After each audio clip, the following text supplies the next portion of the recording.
அன்பு நேயர்களே, ஈரானின் மிகப்பெரிய இராணுவ தளபதிகள்லாம் இழந்திருக்கின்ற அந்த செய்தி வெளிவரல. இவன்களின் ஆரம்ப தாக்குதலில் இந்த சம்பவங்கள் நடைபெற்றிருக்கின்றது. இப்பொழுதோ இதுவரையும் வெளிவராத செய்தியாக கசிந்திருக்கின்றது. IRGCயின் தலைமை தளபதி மேஜர் ஜெனரல் முஹம்மது ஃபாக்பூர் அவர்கள் அமெரிக்க மற்றும் இஸ்ரேலிய தாக்குதலில் கொல்லப்பட்டதாக சில ஆதாரமான செய்திகள் குறிக்கின்றது. இது எப்போது சொன்னால், மார்ச் ஆரம்பத்தில், அதாவது கொமைனி அவர்கள் கொல்லப்பட்ட போது 40க்கும் மேற்பட்ட இராணுவ அதிகாரிகளும் கொல்லப்பட்டது ஒரு தகவல். அதன் பிற்பாடு தொடர்ச்சியாக நடந்த தாக்குதலில் மார்ச்சில் முதல் வாரம், இன்று சனிக்கிழமை 7ஆம் தேதி என்றால் ஆரம்ப காலமண்டா 1, 2, 3 அந்த மாதிரி இந்த பெஸ்ட் வீக்கிலேயே இந்த தாக்குதல் இடம்பெற்றிருக்கின்றது. இந்த செய்தி வெளிவராமல் இருக்கின்றது. இப்பொழுது அந்த பொறுப்புக்கு, அந்த IRGCயின் இராணுவ தளபதி பொறுப்புக்கு யார் நியமிக்கப்பட்டார் என்ற செய்தியும் கசியாமல் பாதுகாக்கப்பட்டு வருகின்றது. ஏனென்றால் குறிவைக்கப்படுது. சரி, இப்ப இன்னுமொரு செய்தியும் வெளியாகுது. அவருடைய இன்னுமொரு தளபதி அவர் சந்தேகப்பட்டிருக்கிறாங்களே, கான்மூன் என்று, அவரை இவங்க தூக்கி இருக்கலாம்னு சொல்லப்படுது. அவர் கிட்டத்தட்ட, அதாவது அலி காமினி அவர்கள் கூட இருந்து குழிபறித்து இந்த கொலைக்கு காரணமாக இருந்தவர் என்று சொல்லப்படுகிறது. அவரும் ஒருவர், முகமது கானி. கானி அவர்கள் தூக்கிலிடப்பட்டிருக்கலாம் என்று அந்த செய்தி இப்போது வந்திருக்குது. அப்படியானால் இந்த காட்டி கொடுக்கிற பட்டாளம் இன்னும் இருக்குத்தானே? இந்த காட்டி கொடுக்கும் பட்டியல் அல்லது இடங்கள், அவர்களுக்கு மொஷாட்சியக்காரர்களுக்கெல்லாம் அந்த உளவு வேலை பார்த்து அந்த இடங்களை சரியாக காட்டி கொடுக்கிற குரூப்போடு இன்னும் இருக்கணுமே. முகமது கானி அவர்கள் கொல்லப்பட்டால் அவர் ஏற்கனவே சந்தேகப்பட்டிருந்தாங்க, அவர் கொல்லப்பட்டிருக்கலாம், அவர் தான் காட்டி கொடுத்துக்கலாம் என்று. அவர் உடனே அரசு செய்யப்பட்டு அவர் இப்பொழுது தூக்கு தண்டனை மூலம் அவர் கொல்லப்பட்டிருக்கலாம் என்று ஒரு செய்தி கசிந்த வண்ணம் இருக்கின்றது. ஆக மிகப்பெரிய தலையெல்லாம் அடிச்சுக்கிறாங்க. சும்மா சிம்பிள் அடியில் மிகப்பெரிய இராணுவத்தின் தலையெல்லாம் கொல்லப்பட்டிருக்குது. அதனால்தான் நெய்னா ரெஜிம் சேஞ்சில் குறியா நிற்கிறார். கொல்லப்பட்ட ஆயுதுல்லா அலி கம்பெனி அவர்களிடம் கொடுத்த, அதாவது காட்டி கொடுத்த திருட்டுத்தனமாக நபராக அடையாளம் காணப்பட்ட பின்னர் ஈரானின் உயர்மட்ட இராணுவ தலைவர் ஆட்சியா தூக்கிலிடப்பட்டிருக்கலாம் என்று சொல்லப்படுது முகமது கானி. அவரோட பேர் வந்துட்டு பிரிகேடியர் ஜெனரல் இஸ்மாயில் கானி, அந்த கானின்னு சொல்லப்படுது, முகமது கானி. அப்ப அவர் கொல்லப்பட்டால் அப்ப தொடர்ச்சியாக யார் காட்டி கொடுக்குறாங்க? அப்ப இன்னும் இருக்குத்தானே. இதுக்குள்ள போயிடலாமா? மார்ச் 2026 தொடக்கத்தில் ஒருங்கிணைந்த அமெரிக்க இஸ்ரேலிய தாக்குதல்களை தொடர்ந்து இஸ்லாமிய புரட்சிகர காவல் படையின் குறிப்பிடத்தக்க தலைமை இழப்புகள் ஏற்பட்டதாக ஏற்கனவே அறிவிக்கப்பட்டிருந்தது. தெஹ்ரானில் உள்ள கட்டளை மையங்களை குறிவைத்து நடத்தப்பட்ட தாக்குதல்களில் தளபதி முஹம்மது ஃபாக்பூர் உட்பட முக்கிய IRGC தலைவர்கள் கொல்லப்பட்டதாக கூறப்படுகிறது. மேலும் சில அறிக்கைகள் உயர்மட்ட இராணுவ வீரர்கள் பரவலாக கொல்லப்பட்டதாகவும் சொல்லப்படுது. அதாவது 1, 2, 3 தர கட்டம் கொண்ட அதிகாரிகளும் கொல்லப்பட்டிருக்கிறாங்க. IRGCயின் தலைவர் மேஜர் ஜெனரல் முஹம்மது ஃபாக்பூர் அமெரிக்க மற்றும் இஸ்ரேலிய தாக்குதலில் கொல்லப்பட்டதாக பல ஆதாரங்கள் உறுதிப்படுத்துகின்றன என்றும், இது பெரும்பாலும் பிப்ரவரி பிற்பகுதியில் அல்லது மார்ச் தொடக்கத்தில், சரியா நாள் சொல்லாங்க பாத்தீங்களா, end of February start of March என்று சொல்றாங்க. பார்க்கலாம். Brigadier general Amir Ali Hajizadeh விண்வெளி படையின் தலைவர் மற்றும் பாதுகாப்பு மற்றும் உளவுத்துறையில் ஈடுபட்டுள்ள மற்றவர்கள் உட்பட பிற உயர் அதிகாரிகள் குறிவைக்கப்பட்டு கொல்லப்பட்டதாக தெரிவிக்கப்படுகிறது. இந்த தாக்குதல்கள் ஈரானின் இராணுவ கட்டமைப்பிற்கு ஒரு பெரிய அடியாக விவரிக்கப்படுகின்றன. மேலும் ஆட்சிக்குள் ஒரு சாத்தியமான அதிகார வெற்றிடம் இருப்பதாகவும் பார்க்கலாம் நம்ம பார்வையில.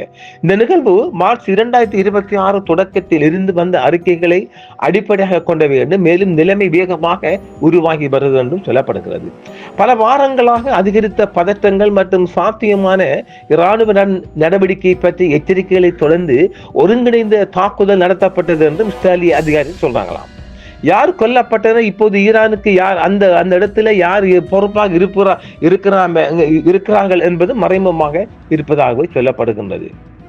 மார்ச் 6 நேற்று அவர்களில் ஆயுதப்படை தளபதி ஜெனரல் அப்துல் ரஹீம் மௌசவி மற்றும் பாதுகாப்பு அமைச்சர் ஜெனரல் அஜீஸ் நசீர் சாதே ஆகியோர் அடங்குவர் கொல்லப்பட்ட ஆட்கள்.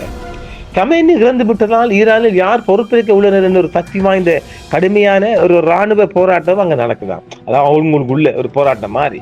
மார்ச் 5 ஜூன் மாதத்தில் 12 நாள் போரில் ஈரானுக்கு எதிரான முதல் அலை தாக்குதல்களில் இஸ்ரேலிய ராணுவம் மூத்த காவலர் அதிகாரிகளை குறிவைத்து தாக்கப்பட்டிருந்தார்கள்.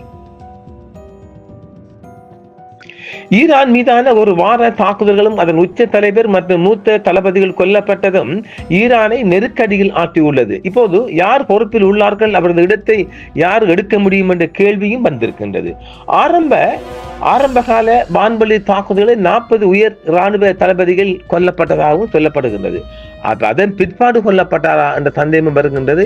இல்லை அந்த 40 அதிகாரிக்குள் இவரும் அடங்குவார் என்று சொல்லப்பட்டால் உறுதியாக அதாவது அப்ப அந்தும் வரலாம். பிந்தி ஒரு மார்ச் ஆரம்ப வீக்கில் தொடர்ச்சியா நான் அடிக்கிற அந்த தாக்குதல், மேல் தாக்குதல் அதுல கொல்லப்படுகிறான்னு சொல்றாங்க. அவர்களில் ஆயுதப்படைகளின் தளபதி ஜெனரல் அப்துல் ரஹீம் அவுசவி மற்றும் பாதுகாப்பு அமைச்சர் ஜெனரல் அஜீஸ் நசீர் சாதி ஆகியோர் அடங்குகிறது தற்பொழுது கூறப்படுகின்றது. ஜூன் 2025 இஸ்ரேலுக்கும் ஈரானுக்கும் இடையிலான 12 நாள் போரின் போது ஹொசைன் சலாமி கொல்லப்பட்ட பின்னர் அவருக்கு பதிலாகத்தான் ஃபாக்பூர் ஜூன் மாதத்திலிருந்து மட்டுமே பணியில் இருக்கின்றார். கெமனி அவர்களின் உயர் பாதுகாப்பு ஆலோசகரான அலி சம்கானியும் வான்வழி தாக்குதல் இருந்ததாக இஸ்ரேல் அறிவித்துள்ளது. ஈரானின் அணுசக்தி மற்றும் ஏவுகணை திட்டம் தொடர்பாக அமெரிக்காவுடனான சமீபத்திய பேச்சுவார்த்தைகளை அவர் மேற்பார்வையிட்டு வந்தார் என்றும் சொல்லப்படுகிறது. இஸ்லாமிய குடியரசு சட்டத்தின்படி 3 பேர் கொண்ட தலைமைத்துவ குழு தற்காலிக உச்ச தலைவரின் கடமைகளை ஏற்று நிறைவேற்றி வருகின்றார்கள். இதில் ஈரானிய ஜனாதிபதி மசூத் பெசஸ்கியன், நீதித்துறை தலைவர் மற்றும் முன்னாள் உளவுத்துறை அமைச்சர் கோலம் மௌசைனி எஜய் மற்றும் ஈரானின் செமினர்களின் தலைவர் ஆயுதுல் அலி ஜேரா அராபி ஆகியோர் வழங்குவார். இவரும் கொல்லப்பட்டாராமா.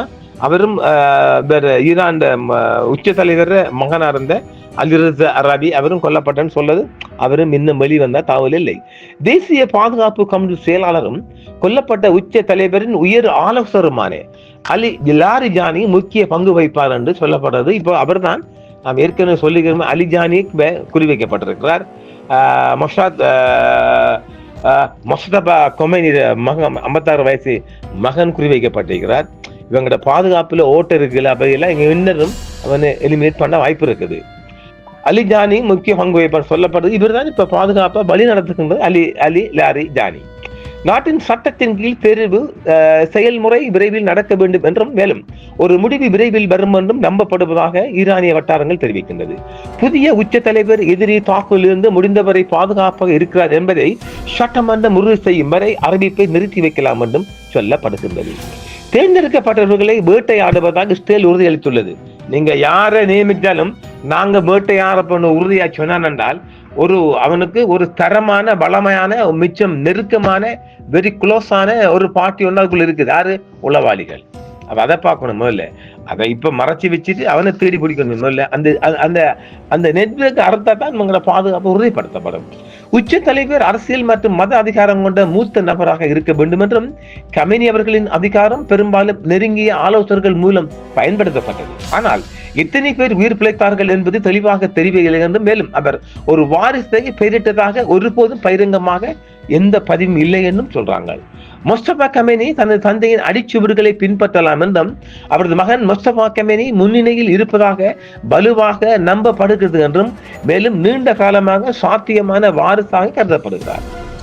80களில் ஈராக் போரில் அவர் IRGCயின் ஒரு பட்டாலியனுக்கு பொறுப்பாக போராடினார் என்றும் மேலும் அவருக்கு இன்னும் நெருங்கிய தொடர்புகள் இருப்பதாகவும் நம்பப்படுகிறது. 56 வயதானவர் ஒரு நடுத்தர பதவியில் இருந்த மதகுருவாகவும் ஒருபோதும் அரசாங்க பதவியை வகிக்காதவராகவும் இருந்த போதிலும் ஈரானுக்குள் உள்நாட்டில் பெரும் செல்வாக்கை கொண்டார் என்றும் சொல்லப்படுது இந்த முஸ்தபா கொமனிக்கு. ஆக நீங்கள் தேடி வேட்டையாடல் சொன்னால் உள்ளுக்கு உங்களோட உளவு நெட்வொர்க்கை அறுத்தா தான் இந்த பாதுகாப்பை உறுதிப்படுத்தலாம். உறுதியா சொல்லலாம். நீங்க யார உச்ச தலைவர் நியமித்தா நாங்க அடிப்போம் என்று உறுதியா இவன் இந்த சைத்தான் சொல்லுதான்னு சொன்னால் நிச்சயமாக அவனுடைய நெட்வொர்க் பட்டாளம் ஒரு குரூப் ஒன்று அங்குள்ள இருக்குது.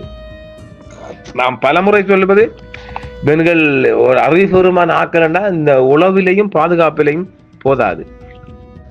தொடர்ச்சியாக நாம் சொல்லும் ஒரு குற்றச்சாட்டு அதுவே போதாது. பாதுகாப்பில் அதிக அக்கறை செலுத்த வேணும்.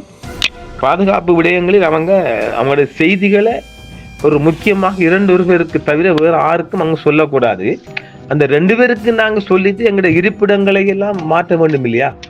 பிரதானமாக இப்ப நான் கலம்பு சீட்டிலிருந்து வெள்ளவத்தைக்கு போறேன்னு சொன்னால் நான் வெள்ளவத்தைக்கு போகவே கூடாது, மறுபக்கமாகத்தான் போகணும், இன்னொரு பக்கம். அப்படி பாதுகாப்பில் மிக அதிக கவனம் செலுத்தவில்லை என்றால் எல்லாருக்கும் பாட காட்டிடுவாங்க. இந்த சைத்தான் கெபாலா யாரு, நெதன்ஸும் நெய்னாவும். நெய்னாவை விட நெதன்ஸ் டீம் தான் மிக கொலையில அதிகமாக ஈடுபட்டு வருகிறது. சரி, அது ஒரு செய்தியாக பார்க்கலாம். மீண்டும் மற்றொரு செய்திகள் பார்க்கலாம். நேர்கள் சந்திப்போம். என்றும் உங்களுடன் சன்ரைஸ் இந்தியா டிவி. சப்ஸ்கிரைப் பண்ணுங்கள், பெல் பட்டனையும் கிளிக் செய்யுங்கள். உங்கள் ஆதரவே எங்கள் சேவை. ஆதரவு தாருங்கள், அரவணைப்போம். மறக்காம சர்ப்ரைஸ் பண்ணுங்க. தேங்க்யூ.